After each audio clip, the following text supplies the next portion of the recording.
There's a moment right before anger takes over. A breath, a choice, a split second that decides whether you destroy something or you heal it. Most people never see that moment. But the ones who do, they find peace in chaos. There's something powerful about stillness in a world that thrives on reaction. When someone insults you, betrays you, or tests your patience, your first instinct is to fight back. To prove you're right, to make them feel what they made you feel.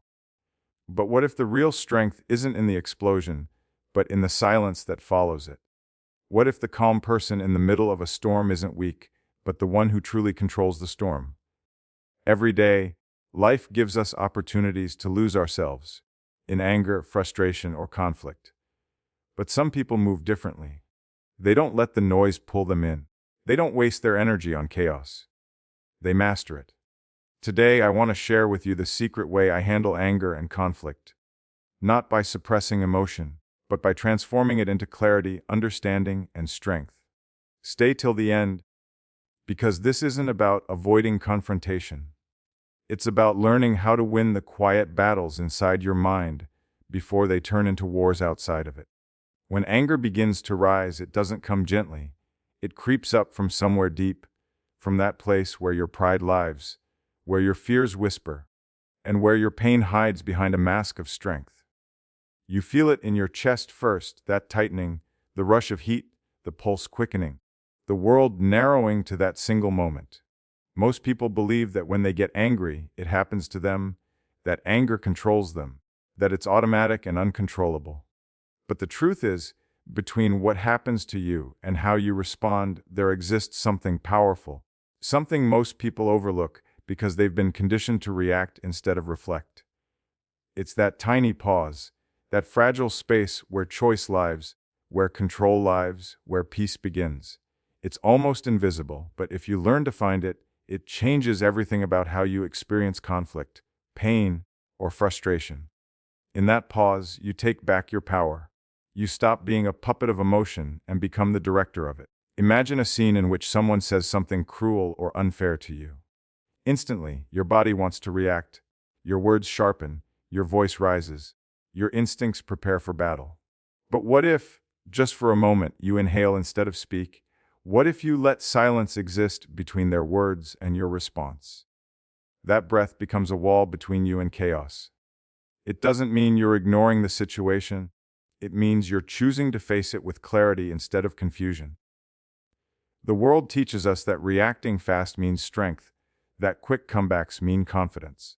But real strength doesn't come from being the loudest or the fastest. It comes from being grounded when everyone else is falling apart. That's the secret of the pause. It's not about suppression, it's about mastery.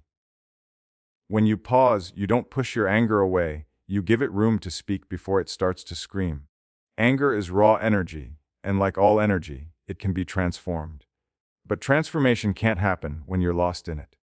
The pause gives you that space to transform. It allows you to see what's really happening beneath the surface. Maybe it's not the person's words that hurt you, but the memories they triggered, the insecurity they poked, the expectation that was broken. Without the pause, you never see the real reason for your anger. You only see the target, never the source. The pause is also respect. For yourself, for the situation, for your humanity. It's the moment where you decide not to let emotion drive the car, but to take the wheel yourself. Every great leader, every wise soul, every peaceful warrior understands this.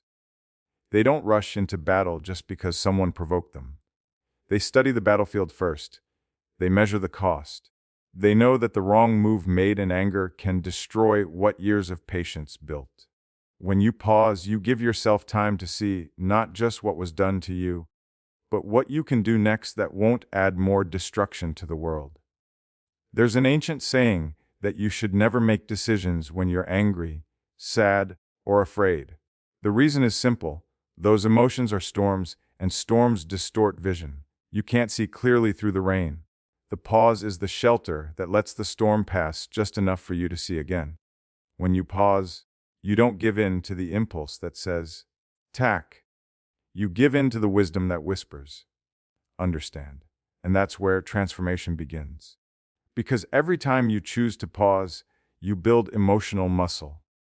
It's not visible like the muscles you build in a gym, but it's stronger than any of them.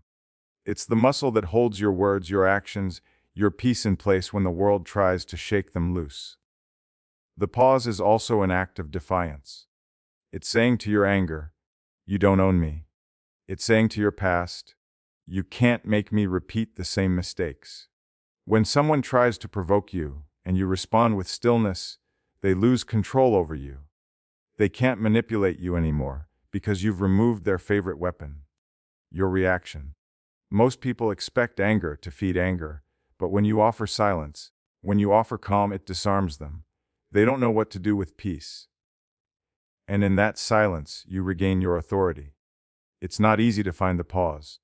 It takes awareness, discipline, and humility. You have to be willing to catch yourself in the act, to feel the rise of emotion, and still choose patience over impulse. But the more you practice it, the stronger it becomes. It's like training your mind the same way you'd train your body. The first time you try to lift the weight of your anger, it feels impossible. But each time you pause instead of explode, each time you breathe instead of react, you build endurance. Soon, you'll find that the moments that used to own you no longer have that power. When you pause, you also give space for truth to emerge. In the heat of anger, you might think you know what's happening. You think someone disrespected you, betrayed you, or attacked you. But once you breathe, once the rush passes, you might see it differently. You might see misunderstanding instead of malice, pain instead of offense. The pause opens the door for empathy, for wisdom, for grace. It turns the battlefield into a conversation, the conflict into a mirror. There's also something beautiful about what the pause teaches others. When people see that you don't respond to aggression with aggression, they begin to reflect on their own behavior. Your calm becomes contagious.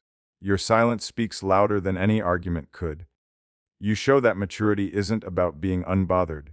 It's about being aware, fully aware, yet choosing restraint. The pause, in its essence, is the art of taking ownership. Ownership of your emotions, your reactions, your story. It's realizing that no one can make you angry without your permission. Yes, people can trigger you. They can offend you. They can even hurt you. But your reaction is still yours. The pause is the reminder that you hold that power. Every time you use it, you reclaim a piece of yourself that anger once controlled. Even in the smallest moments, this practice changes everything. In arguments with loved ones, during moments of disappointment, in traffic, at work, in failure, it's all the same. The pause is the difference between escalation and evolution, between shouting and listening, between breaking something and understanding it. You start to see that anger isn't your enemy, it's your teacher. And that pause is the moment where the lesson begins.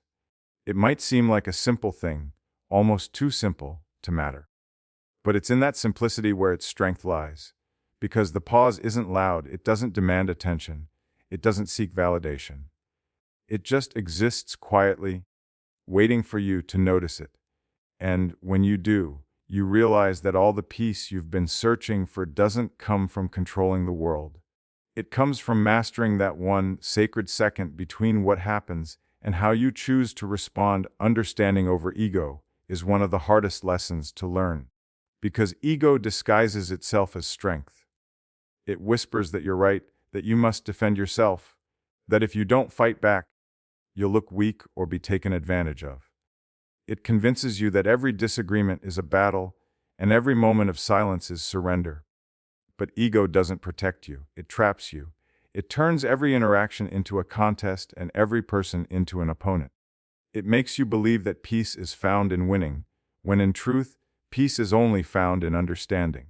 There's a quiet strength in choosing to understand instead of argue, to listen instead of attack, to see beyond the surface of words and into the pain behind them. When someone speaks harshly to you or challenges you, the ego reacts instantly. It hears disrespect, threat, rejection. It doesn't pause to ask, why is this person acting this way? It only wants to reassert control. But when you begin to look at people through the lens of understanding, something shifts.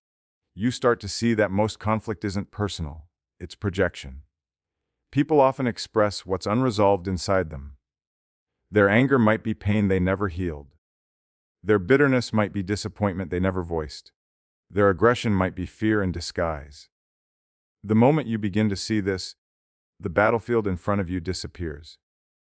What you thought was a war becomes a cry for help. Understanding doesn't mean you agree. It means you're wise enough to recognize that everyone fights invisible battles. The one who attacks you may have been attacked 1,000 times before. The one who insults you might be living with deep insecurity. And the one who betrays you might simply not know how to love properly. Ego wants to label them as bad. Understanding wants to see them as human. That's the difference between reaction and compassion. Ego thrives on separation. It feeds on the idea that I am right and you are wrong. It builds walls between people and calls them protection. But understanding breaks those walls. It replaces verses with together.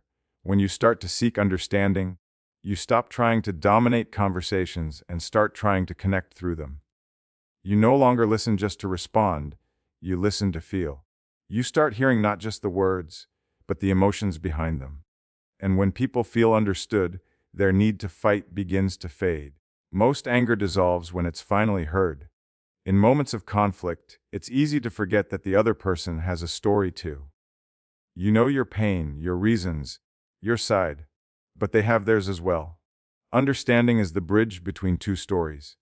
It doesn't erase differences, it allows them to coexist without hostility. When you choose to understand someone who hurt you, you take back your emotional control. Because once you understand someone's motive, you no longer take their behavior personally. It stops defining you. You can see their actions as a reflection of where they are, not who you are. Understanding also requires humility. The ego hates humility because humility admits that you don't always know everything. Ego wants certainty.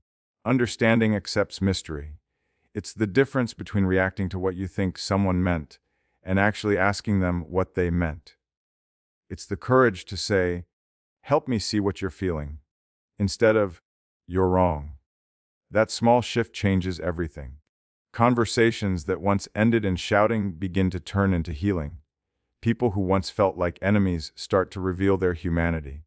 When you replace ego with understanding, you stop chasing victory and start seeking peace. You begin to realize that most conflicts don't need to be won. They need to be resolved. You can win an argument and still lose the relationship. You can prove a point and still create distance. Ego doesn't care about connection, it only cares about validation.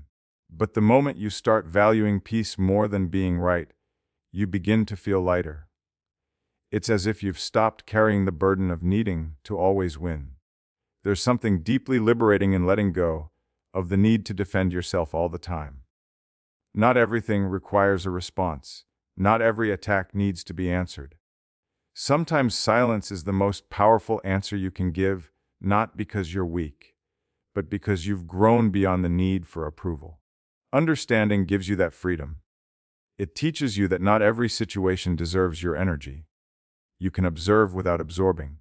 You can acknowledge without reacting. You can recognize that someone's behavior belongs to them, not to you. In relationships, whether with family, friends, or strangers, this principle becomes a guiding light.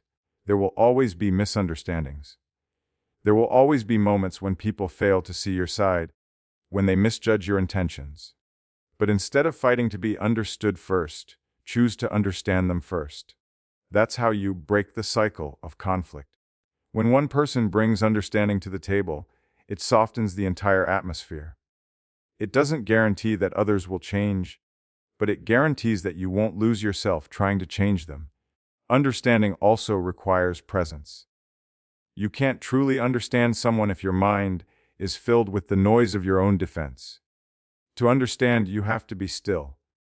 You have to listen with your heart, not just your ears. You have to let go of the script running in your head that says, "I already know what they're going to say." Because maybe you don't. Maybe what they really mean is hidden beneath the surface of their words.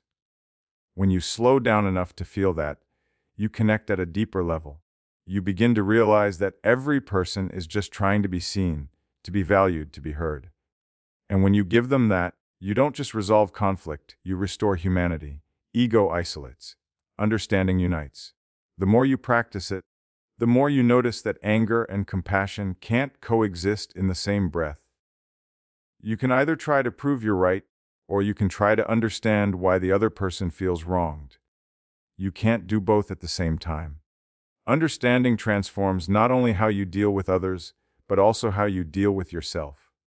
Because when you learn to extend compassion outward, you begin to extend it inward too. You stop judging yourself so harshly for your past mistakes, your reactions, your flaws. You start to understand your own wounds, your own patterns, your own humanity. When you practice understanding, your perception of conflict changes completely. You start to notice how much of the world's pain comes from people who never learned to listen. You start to see that peace isn't a grand achievement. It's a quiet daily practice of empathy. Every time you choose understanding over ego, you contribute to that peace, even if it's only within your small circle of influence. It spreads. It affects the tone of your relationships, the energy in your home, the way you move through the world. There's immense strength in being the one who doesn't react, who doesn't take the bait, who chooses to understand instead of attack. It's not about surrendering your power. It's about realizing that your power doesn't need to shout. It stands in the stillness of empathy, in the patience of listening, in the wisdom of seeing beyond the surface. The ego will always tempt you to fight back, to prove, to win. But the heart knows better. It knows that understanding creates the kind of victory that lasts long after the argument ends. The victory of inner peace, the victory of connection, the victory of knowing that in choosing understanding, you didn't lose yourself to anger. There are moments in life when you realize that not every battle is worth fighting, that winning sometimes costs more than losing. That peace is not something you find in the outcome, but something you protect within yourself. Choosing inner peace over outer victory doesn't mean you stop caring or stop standing for what's right. It means you begin to understand that not every confrontation deserves your energy. Not every argument deserves your truth, and not every person deserves the pieces of your soul that you give away when you fight to be understood. The world teaches you to win, to conquer, to dominate. But it rarely teaches you the art of letting go. It tells you that walking away means defeat, that silence means weakness. Yet the strongest people are often the ones who walk away with their peace intact, not the ones who stay and win the noise. You start to notice it in the small things first. The way someone speaks to you with disrespect, the way someone twists your words to make themselves feel powerful, the way a situation tries to pull you into chaos. Every part of your mind wants to respond, to set the record straight, to prove that you're right and they're wrong. But somewhere deeper, a quieter voice whispers, you don't have to. That's the moment you begin to evolve, because peace begins where the need for validation ends. When you no longer need to win to feel worthy, you've already won in a way the world can't measure. Inner peace is not found in the absence of conflict. It's found in your ability to stay centered when conflict appears. Life will always test your calm. People will misunderstand you. Situations will disappoint you. Outcomes will challenge your patience. But peace is the strength that allows you to face all of that without breaking your balance. You realize that the more you chase outer victories, the approval, the last word, the control, the more you lose the quiet inside you. There's a certain emptiness that comes from winning arguments but losing your serenity, from being right but feeling wrong inside. Choosing inner peace means you stop letting your happiness depend on other people's behavior. You stop giving them the keys to your emotions. Someone can insult you, betray you, or ignore you, but they can't touch your peace unless you hand it over. That realization is power. Because now, no matter what happens around you, you can choose to stay centered. You can choose to respond instead of react. You can choose stillness instead of chaos. Every time you do that, you reclaim your freedom. It takes courage to choose peace because the ego resists it. The ego wants to fight. It wants to win. It wants to have the last word. It tells you that if you don't speak up, you'll look weak, that if you walk away, you're letting them win. But peace doesn't come from what people think of you. It comes from what you think of yourself when the noise fades. True strength is knowing that you could fight, but choosing not to. It's knowing that you have nothing to prove. It's understanding that your energy is sacred, and not everyone deserves access to it. There's a deep kind of satisfaction in choosing not to engage, in letting someone else believe they've won, while you silently walk away with your mind calm and your heart unshaken. The victory you gain from that kind of control is invisible to the world but priceless to your soul. Because when you prioritize inner peace, your life stops being a series of battles and starts becoming a journey of clarity. You no longer react to every disturbance, you start observing. You no longer take every offense personally, you start seeing it as a reflection of where the other person is, not where you are. That awareness changes everything. Peace doesn't mean you don't care about justice or truth. It means you care about those things without letting them poison your spirit. You can stand your ground without losing your balance. You can speak truth without shouting. You can walk away without bitterness. That's what peace does. It refines your power. It teaches you that control is not about dominating others, it's about mastering yourself. The person who can remain calm while others lose control is the one who holds the real power in any situation. When you start choosing inner peace, you'll notice that your world begins to change. The same people who used to drain you will no longer affect you. The same situations that once consumed your thoughts will lose their grip. You'll begin to see that peace isn't something you have to chase. It's something you protect. And protection often means saying no, setting boundaries, walking away, or simply refusing to let negativity live rent free in your mind. You stop explaining yourself to people who are committed to misunderstanding you. You stop trying to change those who don't want to grow. You realize that your peace is worth more than their approval. Sometimes choosing peace means accepting that you won't get closure, that you won't get the apology you deserve, that people won't always see your side of the story. But that's okay, because peace doesn't come from resolution, it comes from release. The more you try to control everything, the more you lose control of yourself. Letting go doesn't mean giving up, it means trusting that you don't have to hold on to pain to prove that it happened. You can acknowledge it, learn from it, and move forward without carrying the weight of it anymore. You begin to realize that the pursuit of outer victory is endless. There's always another argument to win, another person to convince, another standard to meet.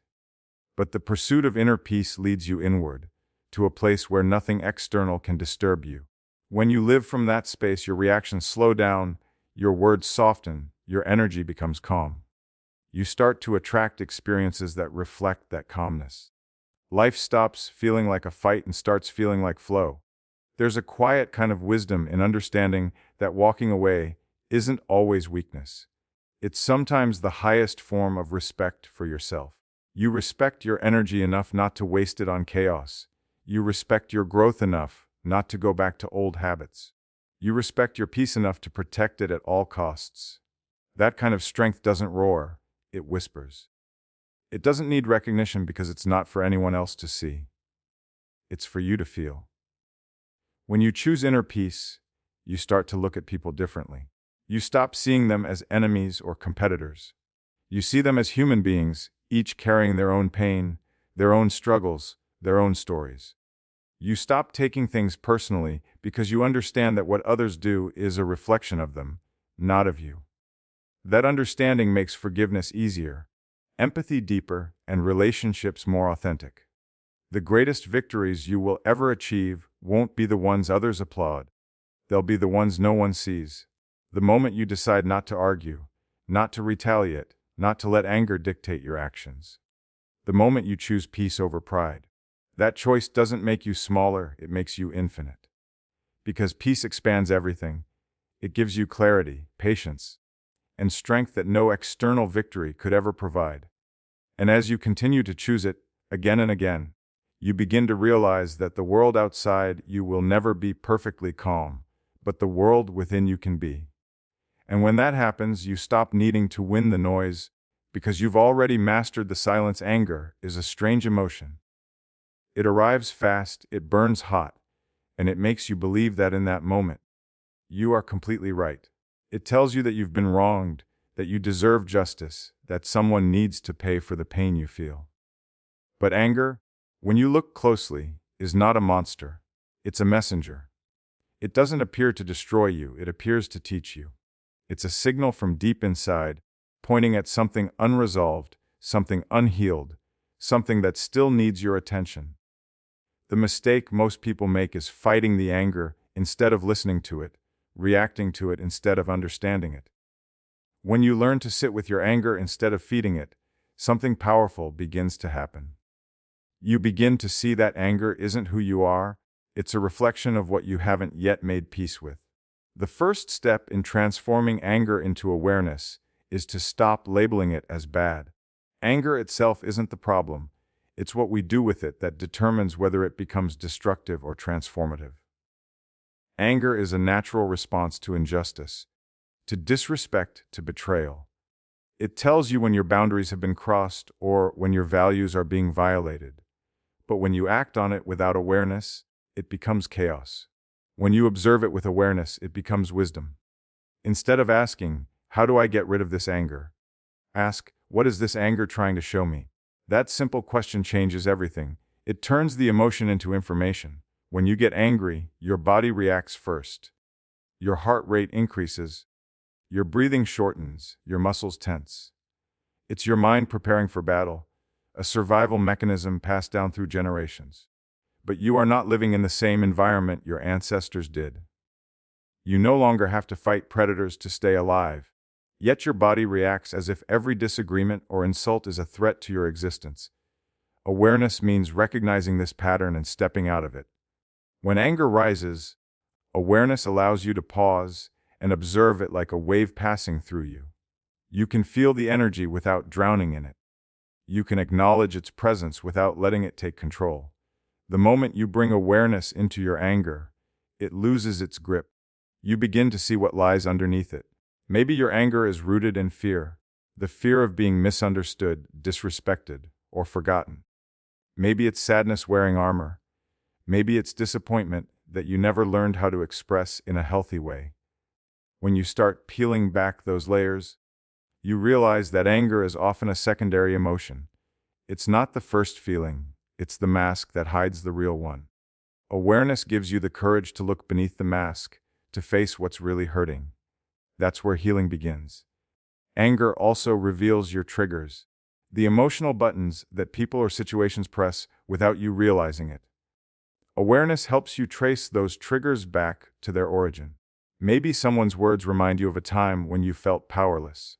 Maybe a situation mirrors a past experience of rejection or failure. When you recognize the pattern, you stop reacting blindly. You begin to understand that your anger isn't about the present moment. It's a response to old wounds that never got closure. Awareness allows you to separate the past from the present, to see that you're not fighting the person in front of you, but the pain behind you. Once you start seeing anger as a teacher, you can use it as a guide. Every time you feel it, it's pointing you toward an area of your life that needs growth or boundaries. If you get angry because someone disrespected you, maybe it's teaching you to speak up for yourself. If you get angry because someone didn't appreciate you, maybe it's showing you that you've been seeking validation outside of yourself. If you get angry because of injustice, maybe it's calling you to channel that energy into purpose instead of rage. Anger, when directed with awareness, becomes fuel. It can build movements, change lives, and inspire courage. But when left unchecked, it burns everything it touches, including you. The practice of turning anger into awareness requires honesty. You have to be willing to admit when your anger isn't justified, when it's born from ego instead of truth. Sometimes we get angry not because someone disrespected us, but because they didn't act according to our expectations. We mistake control for care. Awareness helps us see that difference. It reminds us that not every disappointment is an attack, not every disagreement is betrayal. It teaches us to take responsibility for our emotions, to stop expecting others to manage our peace, There's a deep strength in being able to say, I feel angry, and that's okay. Because that acknowledgement stops the anger from owning you. Most people suppress it, pretending they're fine, and the energy builds until it explodes. Others express it recklessly, hurting everyone around them. But awareness allows you to channel it safely. You can write about it, meditate on it, breathe through it, talk about it without letting it spill over into destruction. You learn to use your anger instead of letting your anger use you. Over time, awareness changes your relationship with yourself. You stop judging your emotions. You start seeing every feeling, even the difficult ones, as part of your human experience. Anger becomes less of an enemy and more of a mirror. It shows you where you still have work to do, where your peace still depends on something external. It humbles you, reminding you that even the most calm person has moments of fire. And that's okay. You don't need to be emotionless to be peaceful. You just need to be self-aware. When awareness becomes a habit, your reactions slow down. Someone might say something cruel, and instead of snapping, you notice the anger rise like a tide. You feel it in your body, but you also feel the distance between you and it. That space gives you the power to choose. Do I react or do I reflect? Do I speak from pain or from clarity? That space is the birthplace of wisdom. It's where transformation happens, not in the absence of anger, but in your ability to meet it with understanding. Awareness also brings compassion. When you understand your own anger, you begin to understand others. You stop seeing angry people as monsters and start seeing them as wounded souls who never learned what to do with their pain. You recognize yourself in them. That empathy doesn't excuse their behavior, but it keeps you from taking it personally. You realize that when people lash out, they're usually crying out for acknowledgement, not victory. And because you've faced your own fire, you can stand in theirs without being burned. In the end, anger becomes one of your greatest teachers. It teaches you where your limits are, what you value, what still needs healing. It shows you the parts of yourself you've ignored. It challenges you to rise above your impulses and act with intention. When you meet anger with awareness, you transform energy into insight, pain into power, and emotion into wisdom. It's not an easy practice because it requires presence, honesty, and courage. But every time you choose awareness over reaction, you become freer. You begin to live with more clarity, more calmness, and more control. You stop fearing your emotions and start learning from them. And that's how anger stops being a storm and starts becoming a teacher, guiding you toward the kind of strength that isn't loud or violent, but deeply steady, the kind that doesn't seek to destroy but to understand.